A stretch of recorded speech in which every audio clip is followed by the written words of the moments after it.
Hello les amis. Soyez des parents qui conseillent leurs enfants et prient quotidiennement pour eux. Priez sans cesse, invoquer Dieu, sa puissance, son feu sur vos enfants, prophétisez sur eux. Devant toute situation, aussi alarmante qu'elle puisse être, invoquez Dieu, priez avec autorité, il agira, sinon le pire arrivera. Voici une histoire réelle qui s'est passée à Douala au Cameroun concernant un élève de l'école publique de Bonabéry. Bonjour famille. Quelque chose vient de se passer à l'école publique de Bonabéry. Euh, on espère que ça va sortir à WhatsApp ou bien dans les médias. Un petit enfant allant à l'école ce matin, a ramassé 100 francs en route, une pièce de 100 francs, a mangé 50 et a mis les autres 50 dans son sac. Arrivé à l'école, l'enfant n'arrive pas à décharger le sac. Le sac pèse tellement, mais ça ne quitte même plus son dos. Il va signaler à son enseignant que le sac pèse. L'enseignant lui dit que toi, tu n'as même pas de livre. Comment ton sac peut peser? Il ouvre maintenant le sac de l'enfant. Il voit que le sac est plein d'argent. On dit à l'enfant immédiatement, tu habites où? L'enfant ramène les enseignants chez eux. Arrivé chez eux, on n'a pas pu enlever le sac sur le dos de l'enfant.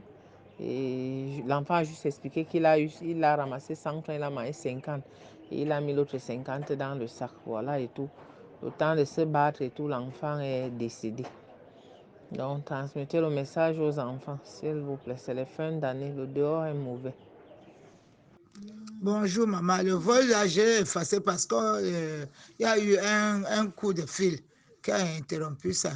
Je suis en train de te dire que, dis aux enfants là, que si en partant à l'école, eux voient l'argent en route, qu'ils ne touchent pas, qu'ils passent seulement. Il y a eu un miracle à Bonabéry hier, qu'un enfant allait à l'école, il a vu 100 francs, il a ramassé.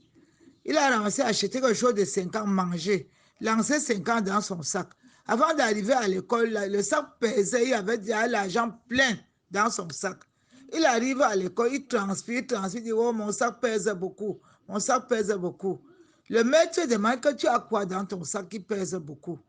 Maintenant, le maître vient regarder le sac. Pour eux, retirer le sac sur l'enfant, ça ne quittait pas. On regarde dans le sac, il y avait plein d'argent dans le sac. Le maître lui demande que, mais les chevaux, c'est où? Qui t'a donné beaucoup d'argent? Il est allé montrer les chez eux. On trouve ses parents. Le maître dit que voici le sac de l'enfant qui est plein d'argent. Ou c'est vous qui avez versé l'argent dans le sac de l'enfant? L'enfant dit que non, il a ramassé 100 francs en route quand il partait à l'école. Il a acheté quelque chose de 50 mangé et lancé 50 dans son sac. Du coup, l'argent a commencé à se verser dans son sac. On n'arrivait même plus à retirer le sac, même jusqu'à la maison chez eux. L'enfant a seulement tordu son corps, jusqu'à il est tombé, il est mort. Donc, c'est ma soeur qui m'a envoyé ça dans notre forum. C'est en direct, ce n'est même pas que. Elle me dit qu'elle a vécu ça en direct. C'était dans son quartier. Donc, dis aux enfants là que si ils voient l'argent, même si c'est combien, que personne ne touche, quand ils ne touchent pas, ils passent seulement. La sorcellerie est dehors jusqu'à le dehors gâter ma fille. Bonne journée. Bonne journée. Il faut leur dire ça, pardon. C'est très triste. Paix à l'âme du petit, sensibiliser les enfants et les parents. Quelle méchanceté! Les parents n'ont pas su quoi faire. Ils devaient prier dès qu'ils ont vu leur enfant dans cet état. Et même demander l'intercession des autres. Blindez-vous dans le sang de Jésus ainsi que vos familles. Priez sans relâche, que votre foi demeure inébranlable en Dieu, chaque matin et soir priez au moins 5 fois en ayant totalement confiance en Dieu. Que toute attaque, piège de l'ennemi soit vaincu au nom de Jésus. Retour aux expéditeurs. Psaume 35, Psaume 91. Que Dieu soit votre force et votre rempart.